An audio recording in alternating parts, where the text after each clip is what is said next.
Have you ever wondered what happens when karma decides to stop waiting in the wings and take center stage? This isn't a story about hoping for revenge. It's about the moment it arrives, gift-wrapped in irony and delivered in public. It's the story of Ethan Cole, a man who thought he had successfully traded up leaving his past, and the woman who built him in the dust. He planned the perfect, lavish proposal for his new love at the most exclusive venue in the state. But he overlooked one tiny detail.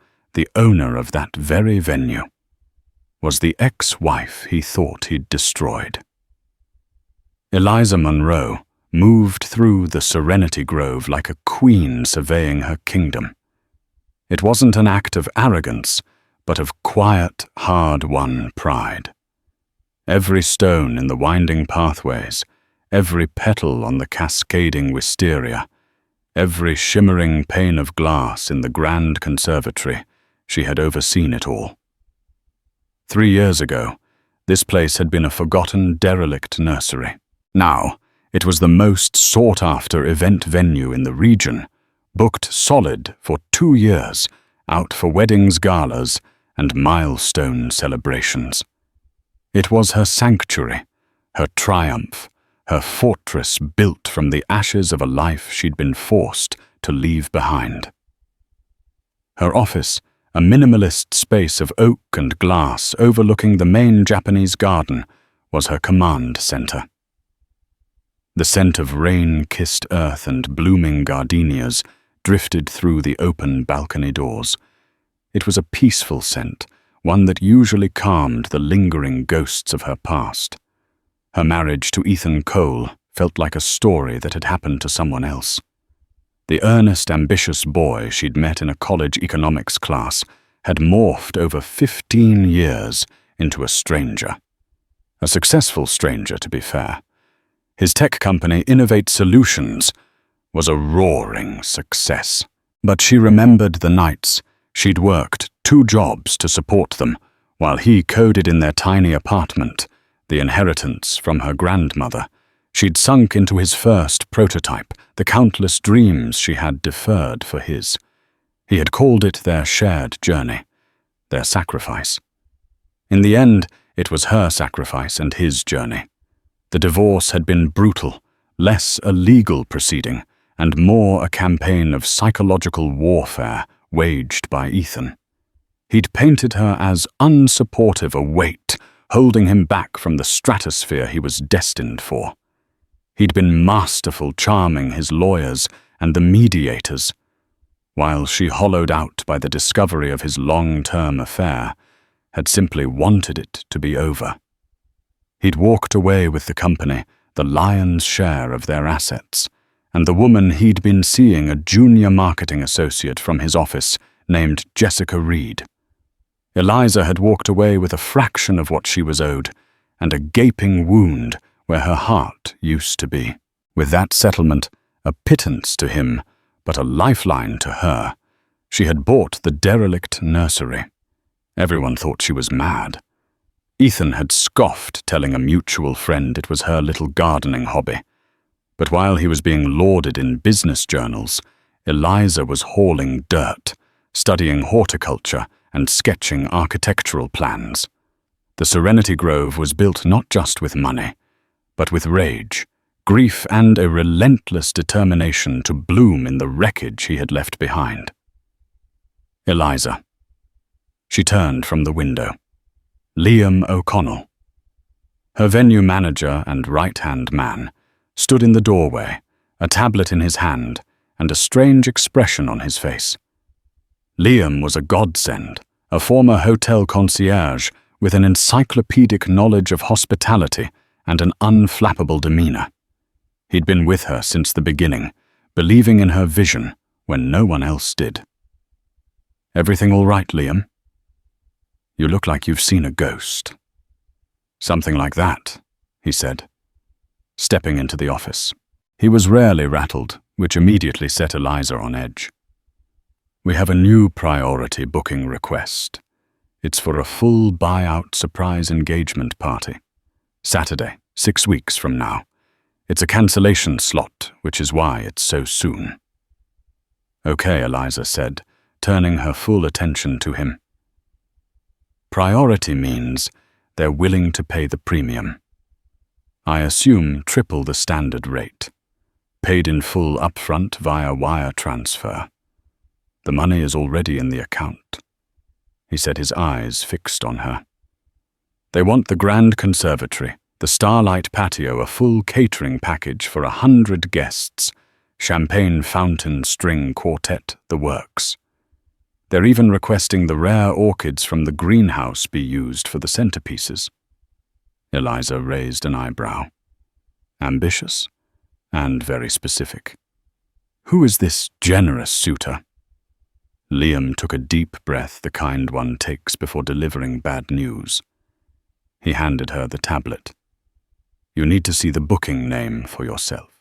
She took the tablet, her eyes scanning the client intake form. Contact name, billing address, event details. And then she saw it, the name that felt like a shard of glass in her throat. Client name, Ethan Cole. The world seemed to tilt on its axis. The scent of gardenias suddenly felt cloying, suffocating. It couldn't be. It had to be a different Ethan Cole.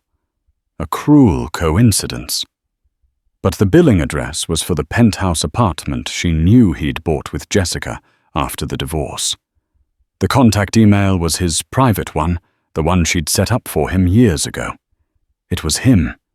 He was planning to propose to his mistress, and he had chosen of all the places in the world to do it in her sanctuary. The place she had built to escape him. Liam watched her, his expression a mixture of concern and fury. "I can cancel it," he said, his voice low and protective. "I'll refund the money and say there was a clerical error, a double booking. He'll never have to know we even saw the name. I'll do it right now." Eliza stared at the name on the screen. Ethan Cole. The arrogance of it was breathtaking. He was so consumed by his own world, so convinced of his own success, that he hadn't even bothered to look into the ownership of the state's most famous new venue. He saw a beautiful, exclusive place, the perfect backdrop to showcase his wealth and his new life, and simply booked it. He likely assumed it was owned by some faceless corporation or old money family. The thought that she, Eliza, the unsupportive wife he'd cast aside, could be capable of creating something so magnificent would have never entered his mind. He had erased her so completely from his narrative of success that she no longer existed as a person of any consequence. A slow, cold fire began to burn in Eliza's chest, extinguishing the initial shock and pain. For 3 years she had focused on healing, on building, on moving forward. She had never sought revenge. She had believed, as she told herself every night, that living well was the best revenge. But what if living well meant not just surviving, but seizing an opportunity? Fate had so unexpectedly, so perfectly delivered to your doorstep. She looked up from the tablet, her eyes meeting Liam's. The dazed, wounded look was gone. In its place was a glint of steel he hadn't seen in a very long time. "No," she said, her voice unnervingly calm. "Don't cancel it, Liam." He blinked, surprised. "Eliza, are you sure?" "To have him here, after everything?" "Oh, I'm sure," she said, handing the tablet back to him. A slow, deliberate smile touched her lips, a smile that didn't quite reach her eyes. "Confirm the booking. Give Mr. Cole everything he wants. The orchids, the quartet, the most expensive champagne we have.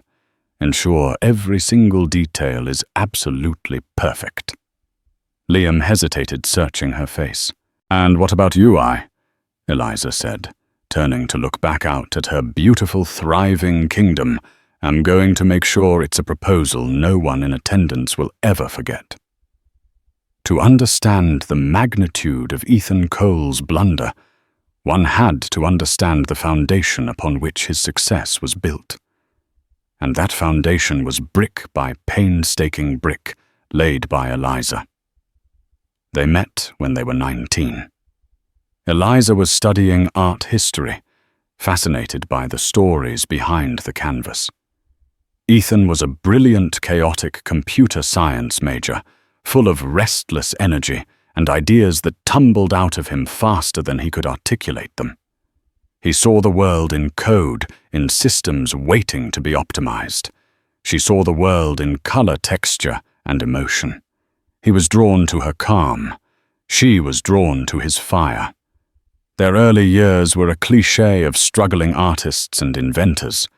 They lived in a fourth-floor walk-up that smelled of ramen and turpentine. Eliza worked as a barista in the morning and a gallery assistant in the afternoon.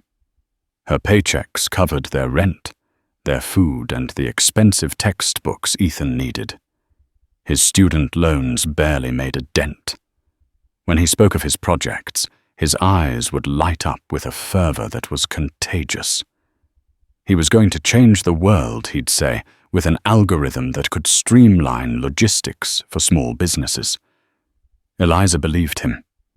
When her grandmother passed away and left her $60,000, her family advised her to invest it to put a down payment on a small house.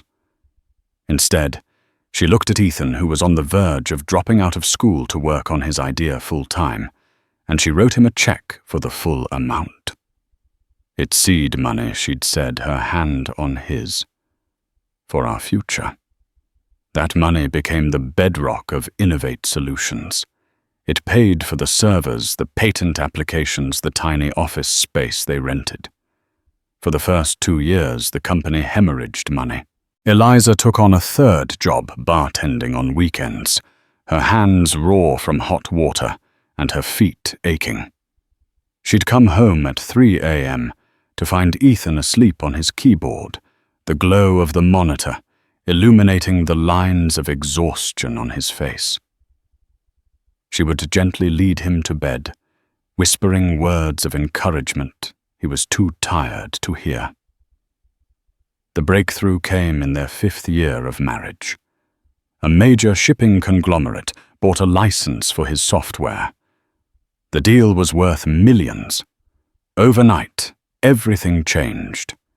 The tiny apartment became a sprawling modern house in the suburbs. The beat-up sedan became a pair of luxury German cars. Ethan, the struggling coder, became Ethan Cole, the tech visionary. At first it was wonderful. Eliza quit her jobs relieved. She poured her energy into creating a home, a sanctuary for them, away from the new pressures of his career. She hosted dinners for his investors, charming them with her quiet grace and intelligence. She managed their lives while he managed the company. He called her his rock. But the rock, he soon decided, was an anchor. As Innovate Solutions grew, so did Ethan's world. He was flying to conferences, attending galas, being interviewed by magazines. Eliza tried to keep up, but she felt out of place in this new, glossy world. She preferred a quiet evening with a book to a loud networking event. She saw the sycophants and the false smiles, and it exhausted her. Ethan, however, thrived on it. He loved the attention, the deference, the constant validation. He began to subtly criticize her. Her clothes were too simple. She was too quiet. She didn't engage enough with the wives of his new, powerful friends. "You need to project success, Eli," he'd say, frustration coloring his tone. "It's all part of the brand." She was no longer his partner. She was an accessory that wasn't quite right for his new outfit. The distance between them grew into a chasm. He worked later, traveled more. The nights she waited up for him became more frequent until she stopped waiting altogether. He spoke of we and our company less and less. It became my company. He'd conveniently forgotten the seed money, the years of her supporting him. In the revised history, he was writing, he was a self-made man, a lone genius who had bent the world to his will. Jessica Reed entered the picture so quietly, Eliza didn't notice at first. She was a name mentioned in passing. My new marketing director. She's a real shark. Brilliant. Then her name started appearing in photos from his business trips on social media, standing just a little too close, her smile just a little too bright. The discovery was banal and brutal. Eliza was looking for a tax document in his home office, a space she rarely entered anymore. Tucked inside a book on corporate strategy was a receipt, a jewelry store receipt, for a diamond tennis bracelet purchased 2 months prior. It certainly hadn't been a gift for her. Her blood ran cold. The date on the receipt was from his business trip to Miami. A quick, sickened search of Jessica's public Instagram profile found it instantly a photo of her on a yacht, the Miami skyline behind her, the unmistakable glint of the bracelet on her tanned wrist. The caption read, "Best work trip ever." Some bosses just know how to show their appreciation. The confrontation was a masterclass in gaslighting. At first he denied it. Then when faced with the undeniable proof, he twisted it. It wasn't his fault. It was hers. "I've been so lonely, Eliza," he'd said, his voice laced with manufactured pain. "I'm out there building this empire for us, and I come home to someone who doesn't understand my world." Jessica. She gets it. She's ambitious. She's hungry. She speaks my language. I paid for the lessons that taught you that language, Eliza had whispered, the words feeling like ash in her mouth. He'd waved his hand dismissively. "Oh, don't be so dramatic. The money from your grandmother, I paid you back 10-fold with this life." He looked around their sterile, expensive house as if it were proof of his generosity, not the short it had become. He didn't see the woman who had sacrificed everything.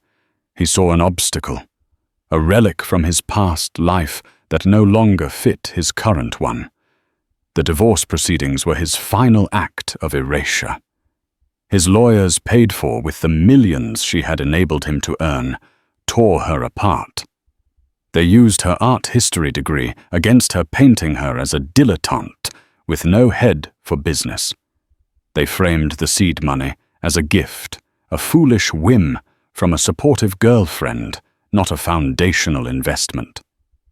Ethan, the man she had loved and built a life with, sat across the table with his new younger girlfriend, sitting in the gallery, watching him dismantle the woman he'd once promised to cherish. He won. He got everything he wanted, and as Eliza sat in her lawyer's office, staring at the paltry settlement check, she made a vow. He had written her out of his story. Fine. She would write a new one for herself, a story he couldn't touch, couldn't co-opt, couldn't even comprehend, a story that would one day be more magnificent than his. She just never imagined he'd be stupid enough to wander right into the middle of her final chapter. In the 6 weeks that followed, the Serenity Grove became a hive of meticulous, quiet activity. To any outside observer, it was business as usual, a high-end venue preparing for a lavish event.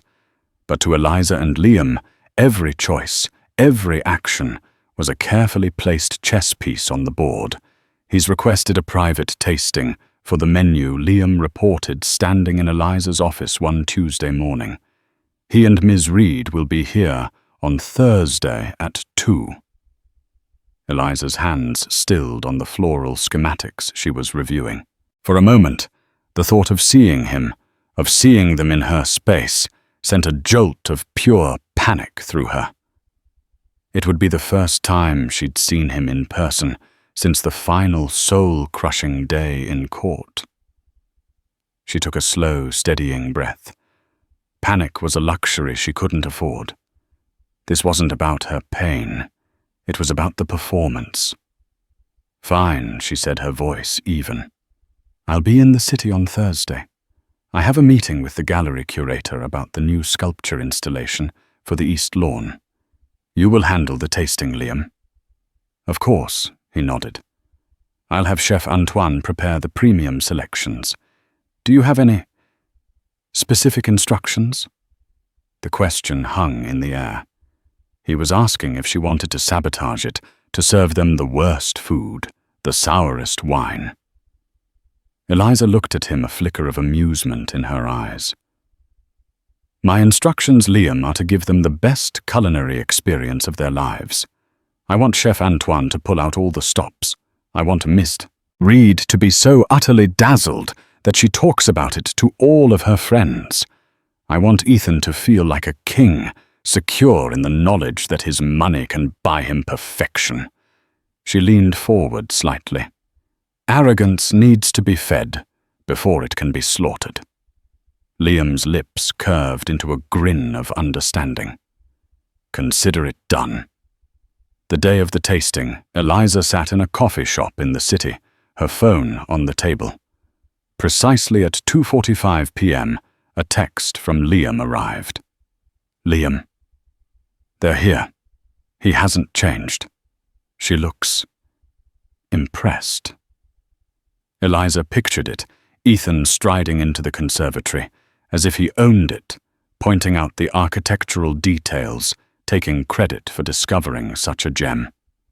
And Jessica, her eyes wide, clinging to the arm of her powerful, successful man.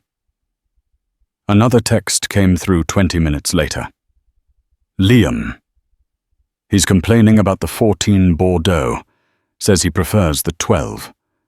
I have informed him that regrettably our sommelier disagrees on the pairing. He is now explaining the concept of tannins to me." Eliza let out a dry chuckle. Of course he was. Ethan's knowledge of anything was always just deep enough to be obnoxious. The final text came an hour later. Liam tasting complete. They loved everything despite the Bordeaux debacle. He tried to tip me with a $100 bill. I politely declined, stating that gratuity is included. He seemed confused that I wasn't falling over myself with gratitude. "Final payment for all add-ons has been processed. We are fully confirmed." Eliza typed her reply. "Excellent work, Liam. Phase 1 complete." In the following weeks, Eliza became a phantom director.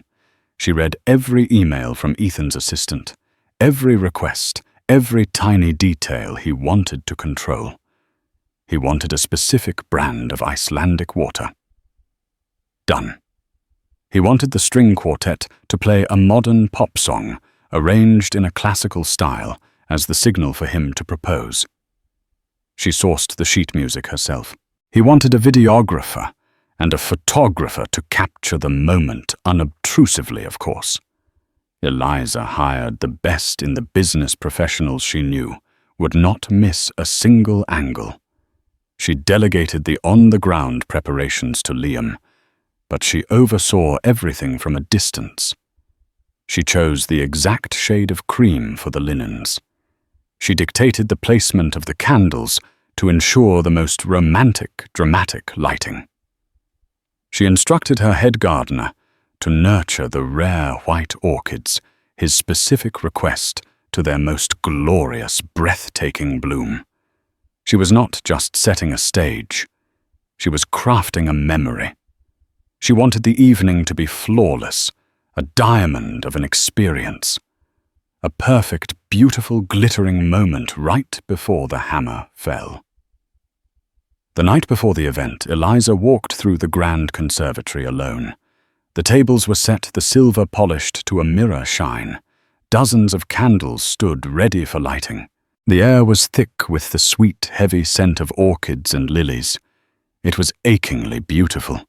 It was the kind of place she had once dreamed of celebrating an anniversary with Ethan, back when she still believed in their future. A wave of the old grief washed over her, sharp and unexpected. For a moment, she was the 19-year-old girl again, full of love and hope. She saw his face, not the smug mask of success he wore now, but the earnest, passionate face of the boy she'd loved. The betrayal felt fresh again, a raw, open wound. She closed her eyes and gripped the back of a chair, her knuckles turning white. Was this worth it? Dredging up all this pain, humiliating him in public. What would that truly accomplish? Wouldn't it be easier to just let it go, to remain unseen, to let him have his party, and leave none the wiser?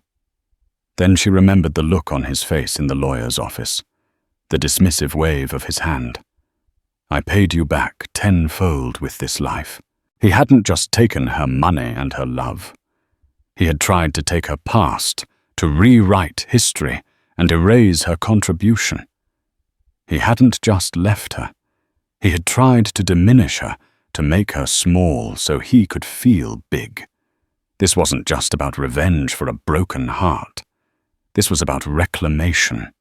This was about taking back her story, her power, her name. The Serenity Grove was her statement to the world that she was not small and she wasn't erased. And tomorrow, Ethan Cole would be forced to read that statement aloud. Her resolve hardened again, the grief receding, replaced by a hold-clear focus. She opened her eyes, her gaze sweeping across the perfect room. Everything was in place. The trap was set. It was beautiful. The day of the proposal dawned bright and clear, one of those perfect late spring days that felt like a gift. Eliza was at the venue before sunrise, not because she needed to be, but because she couldn't stay away. She was dressed in a simple but impeccably tailored black dress, her hair pulled back in a severe, elegant chignon. She looked less like a gardener and more like a CEO preparing for a hostile takeover, which in a way she was. She did a final walkthrough with Liam at noon. The staff, from the valets to the waiters to the quartet, had been briefed. They knew only that this was a VVIP event and that every detail had to be executed with flawless precision. Only Liam knew the full story. "The photographers are in position," he said, his voice a low murmur as they stood on the mezzanine overlooking the conservatory. "Hidden cameras are active. Audio is crystal clear." "And the special guest list?" Eliza asked. Liam handed her a small, discreet earpiece. "I have a direct line to security at the gate. I'll let you know when they arrive." The special guests were Eliza's own addition. Through a bit of discreet research, she had learned that Ethan had invited several key players from his world, a few major investors in Innovate Solutions, a journalist from a prominent tech magazine who was writing a feature on him, and the head of a venture capital firm he was trying to woo. These were people whose opinion of him was paramount to his continued success. Eliza had then extended a few invitations of her own to a couple of old mutual friends whom Ethan had discarded after the divorce, people who knew the real story of their early years together. She'd told them simply that she was hosting a special event and would love for them to be her guests. Their RSVPs had been enthusiastic. From 6:00 p.m. the guests began to arrive. Eliza watched from the tinted window of her office, a silent observer.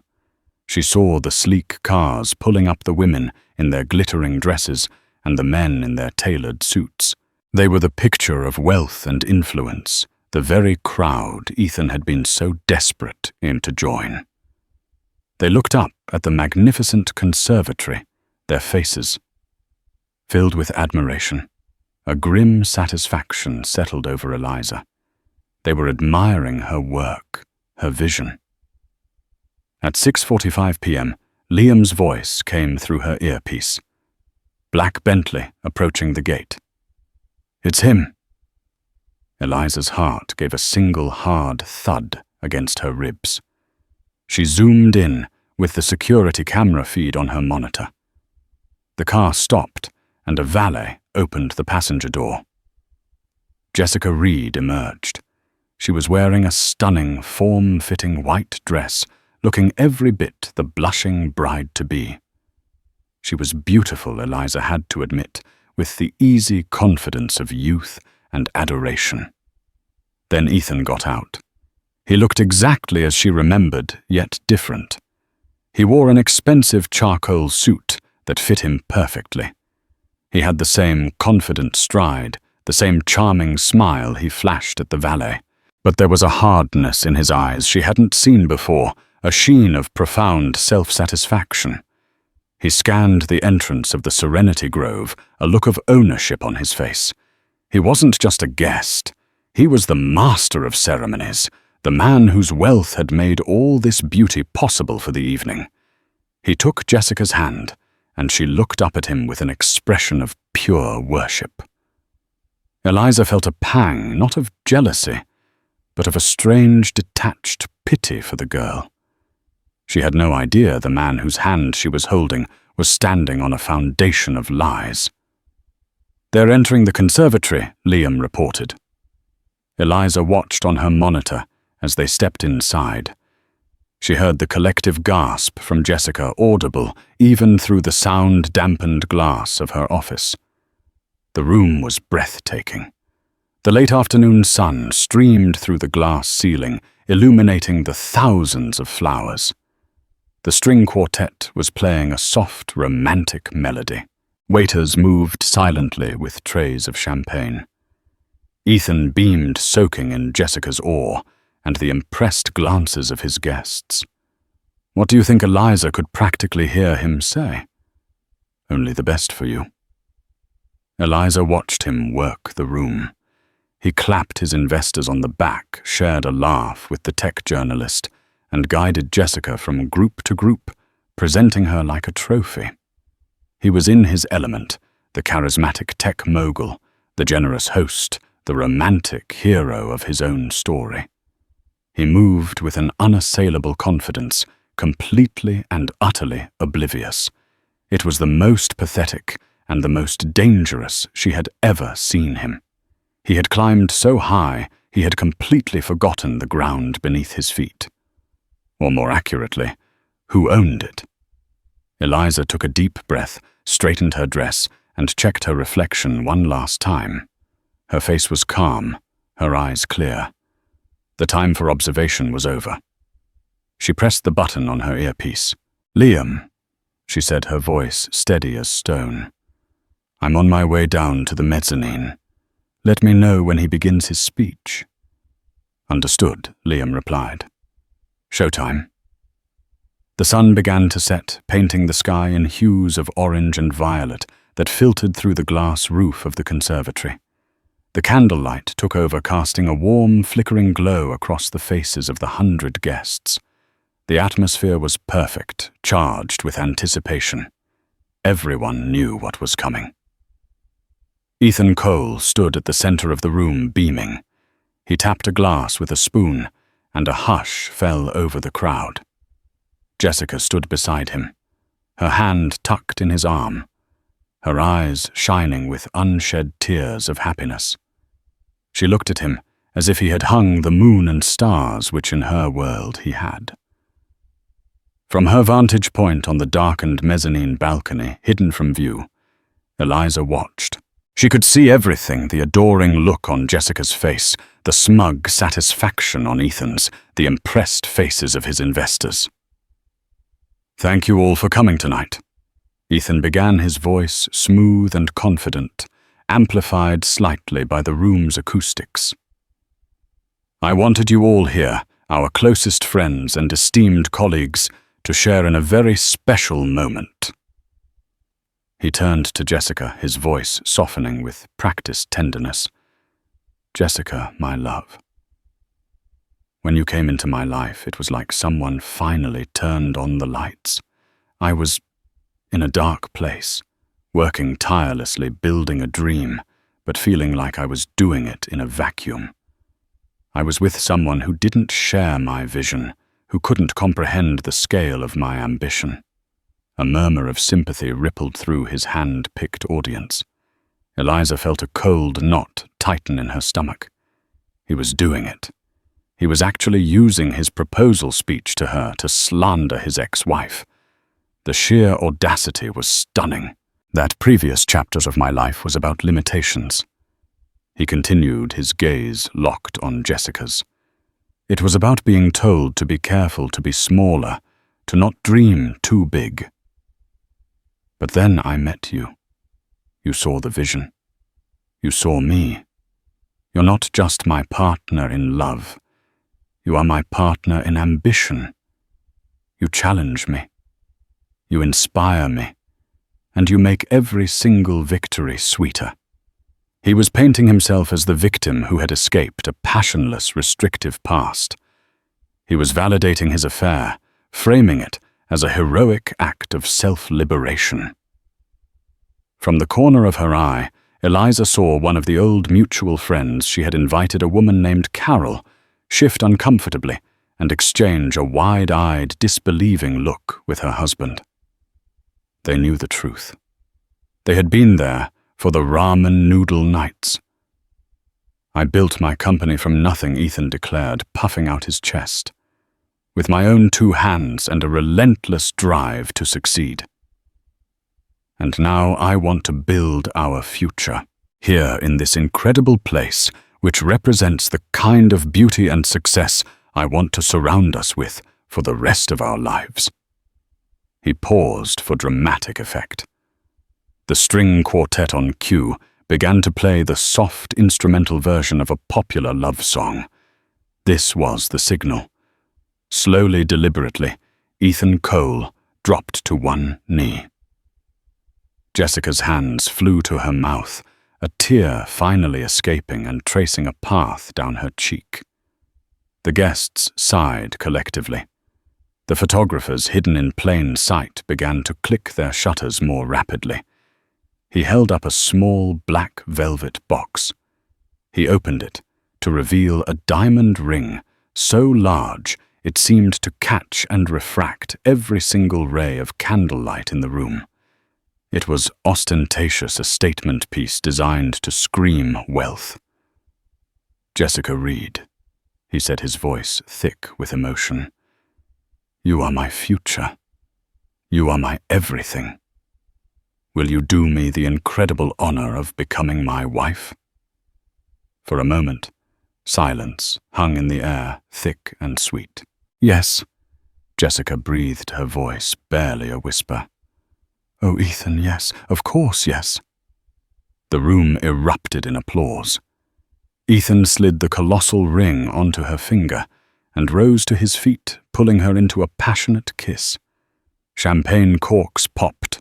Waiters began to circulate with fresh glasses. It was a perfect moment, a flawless victory. Ethan held Jessica's hand up, displaying the ring to his cheering friends and investors as if it were a trophy. He was king of the world. On the mezzanine, Eliza did not move. She let the moment play out. She let him reach the absolute pinnacle of his hubris.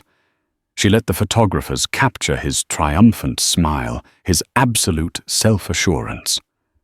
She wanted the memory of this exact moment to be seared into his mind, the highest he would ever be right before the fall. Liam appeared silently at her side. "That's our cue," he whispered. Eliza gave a single sharp nod. She took the wireless microphone Liam handed her. Her heart was beating a steady rhythmic drum against her ribs. There was no fear, no grief, just a profound, chilling sense of clarity. She stepped forward out of the shadows and into the soft light of the balcony, looking down upon the celebration. It took a few moments for anyone to notice her. A waiter, then a guest, then another. A ripple of confusion spread through the room as people looked up, wondering who this woman was holding a microphone. Ethan and Jessica were the last to see her. They were wrapped in an embrace when the applause began to die down, replaced by confused whispers. Ethan looked up, a flicker of annoyance on his face at being interrupted. His eyes met Eliza's. The triumphant smile on his face didn't just fade, it evaporated. The color drained from his face, leaving behind a sickly pale mask of utter shock and disbelief. It was as if he had seen a ghost. In a way he had. The ghost of the woman he thought he had buried. The conservatory fell silent. The only sound was the faint, romantic melody, still drifting from the strings, a surreal soundtrack to the tableau of confusion below. Every eye was now on Eliza, standing poised on the mezzanine, a figure in black silhouetted against the ambient light. Ethan stared, his mouth slightly agape. Jessica looked from his horrified face up to Eliza, her expression a cocktail of confusion and nascent anxiety. Eliza raised the microphone to her lips. Her voice, when it came, was not loud or angry. It was calm, clear, and carried to every corner of the magnificent glass house she had built. "Good evening, everyone," she began, her gaze sweeping over the crowd before landing squarely on Ethan. "I hope you are all enjoying the champagne and the beautiful surroundings. For those of you who don't know me, my name is Eliza Monroe, and I am the owner of the Serenity Grove." A collective gasp went through the room. Jessica's head whipped back towards Ethan, her eyes wide with questions he couldn't possibly answer. His investors exchanged uneasy glances. The tech journalist's pen, which had been dormant, started scribbling furiously. "Ethan, you've outdone yourself," Eliza continued, a razor's edge of irony in her tone. "This place truly is magnificent, isn't it? It represents the kind of beauty and success one can build. But you got one small detail of its story wrong in your otherwise moving speech." She paused, letting the words hang in the air. Ethan was frozen, a statue of pure dread. "You see, you spoke of building your company from nothing with your own two hands. A noble sentiment, but a false one." She began to walk slowly along the length of the balcony, her voice never wavering. "I find it so interesting how memory works. For instance, I remember a fourth-floor walk-up apartment and a brilliant young man with a dream. I also remember working 3 jobs to pay our rent and buy his textbooks. I remember a $60,000 inheritance from my grandmother, money I was supposed to use for a house that I instead invested as the seed money for a little startup called Innovate Solutions. The old mutual friends she had invited were nodding their faces grim. Carol shot a look of pure venom at Ethan. "You spoke of a previous chapter filled with limitations," Eliza said, her eyes boring into his. "But I remember it differently. I remember a chapter filled with sacrifice, my sacrifice, to fuel your ambition. You spoke of needing a partner who understands your world. The irony is, I was the architect of the foundation of your world.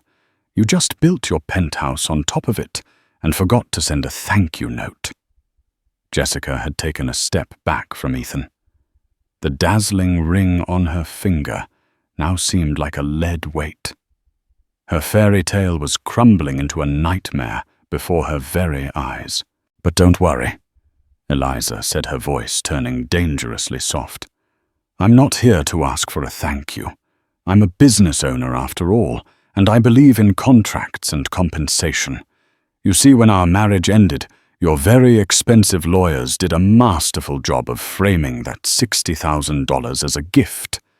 They argued I had no head for business, that I wasn't an investor.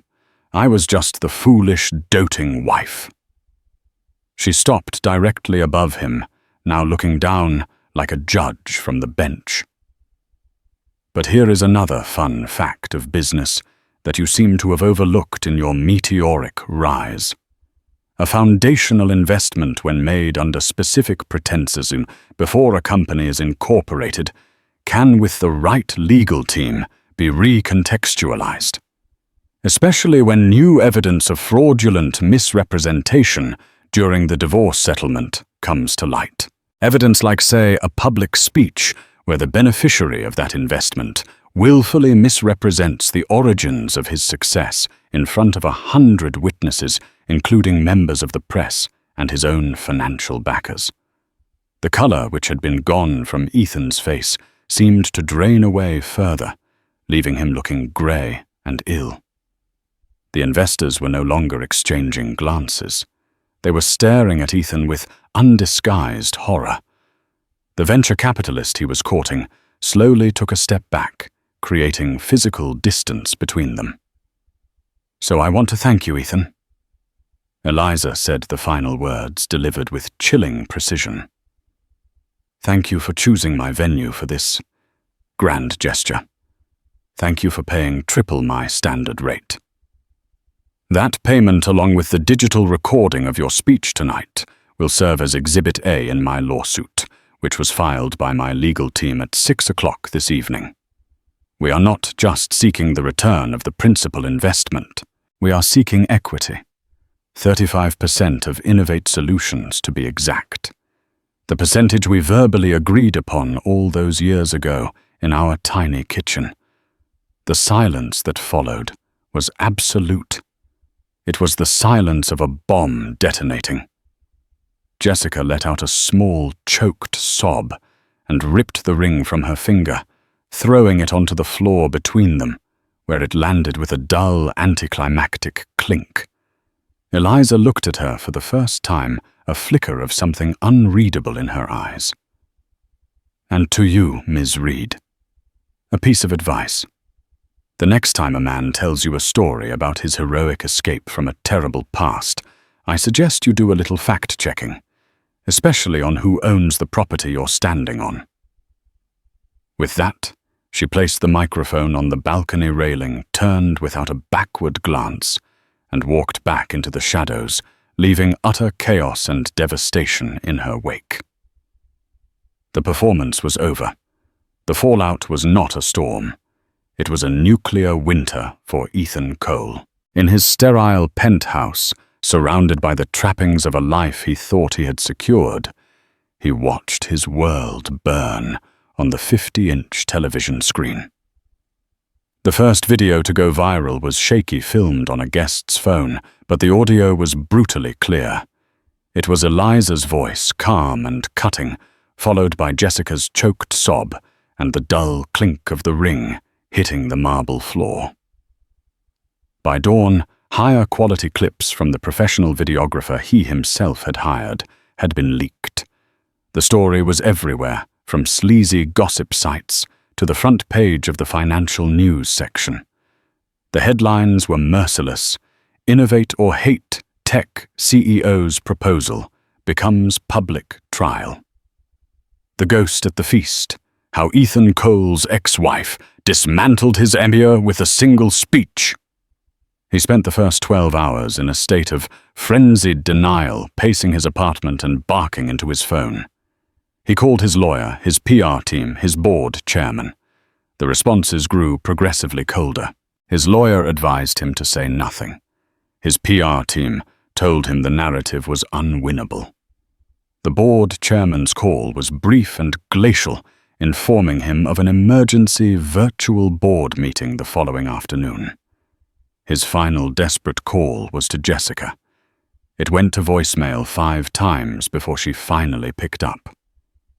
"What do you want?" "Ethan." Her voice was raw, stripped of all its previous adoration.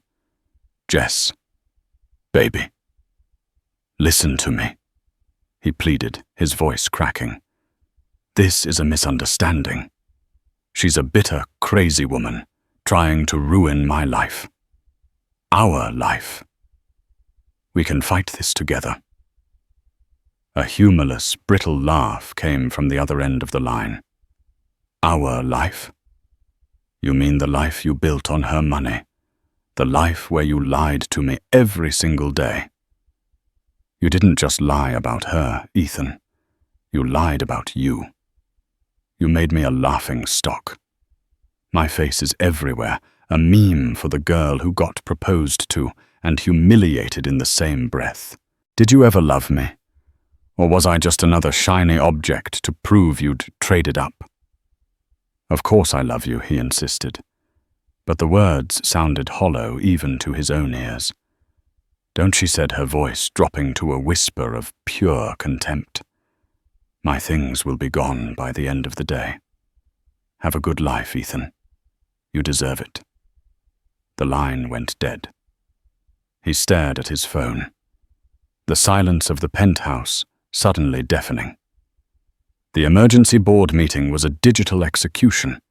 He appeared on the screen from his home office trying to project an aura of calm control.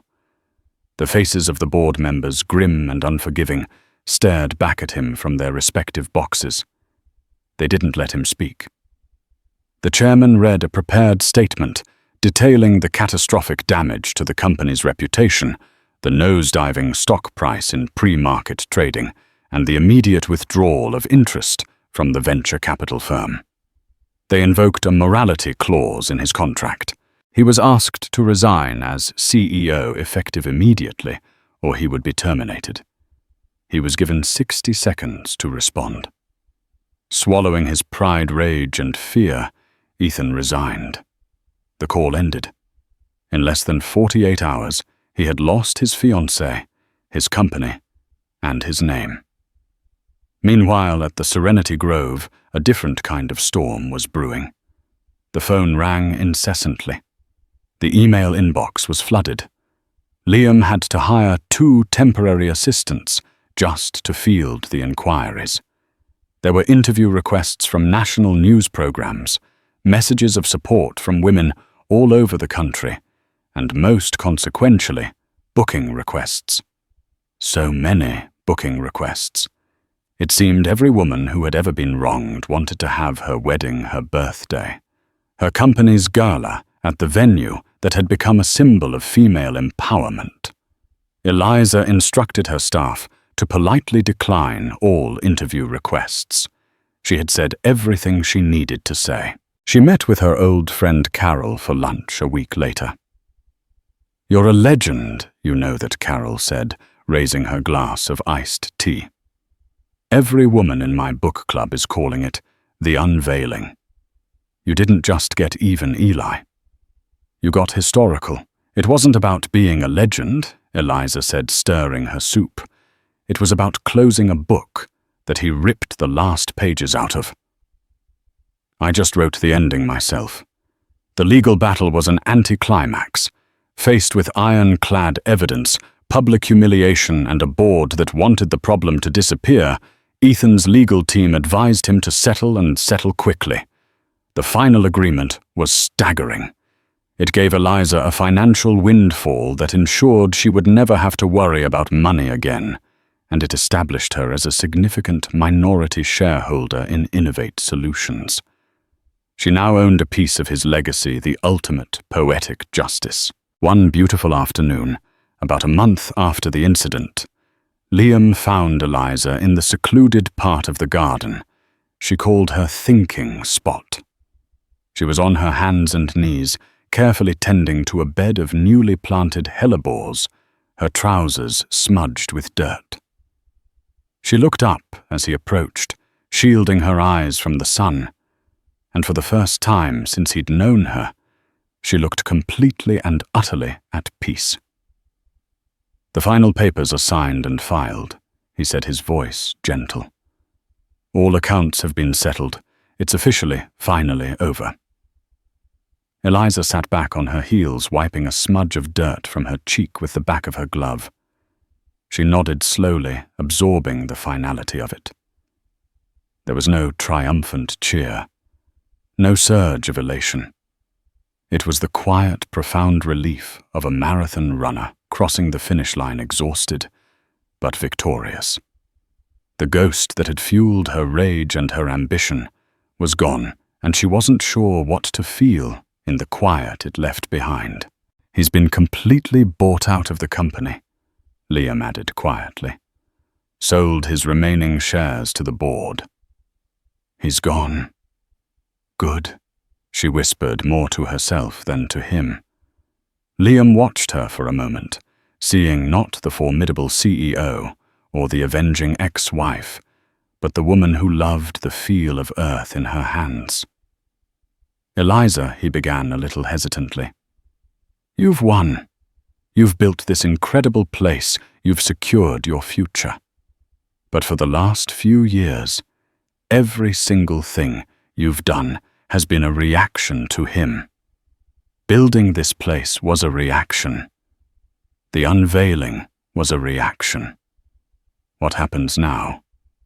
What do you do just for you?" His question struck a chord deep inside her. He was right. Her life had been defined by Ethan for so long, first by loving him, then by surviving him, then by eclipsing him. Who was she without him as a motivating factor, good or bad? She looked down at her hands, at the rich soil caked under her nails. "I'm going to make things grow," she said simply. Liam smiled, a warm, genuine expression. "I have no doubt about that. But maybe you could start with a cup of coffee someplace that isn't here. No staff, no clients, no legacy. Just a quiet table where no one knows your story. And you can just be Eliza, the woman who likes flowers." Eliza looked up at him, her loyal friend, her steadfast ally. The person who had seen her at her most broken and her most formidable.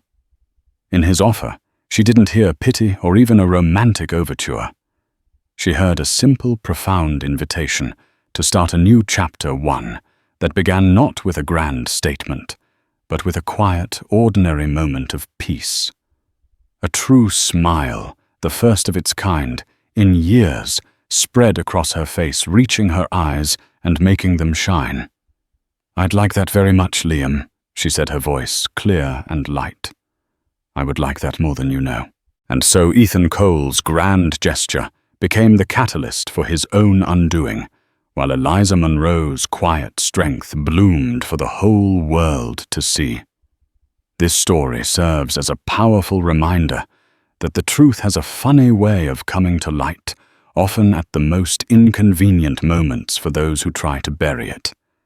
It's a testament to the fact that building your own success on your own terms is the most profound victory of all. Sometimes the best revenge isn't loud and fiery, but cold, calculated, and served in the very sanctuary you built from the ashes of your past. What did you think of Eliza's ultimate power move? Was it justice, or was it genius? Let us know your thoughts in the comments below. If you were captivated by this story of karma and reclamation, please give this video a thumbs up. Share it with someone who loves a good story of triumph, and make sure you subscribe to our channel for more real-life dramas, just like this one. Click that notification bell so you never miss an update. Thanks for listening.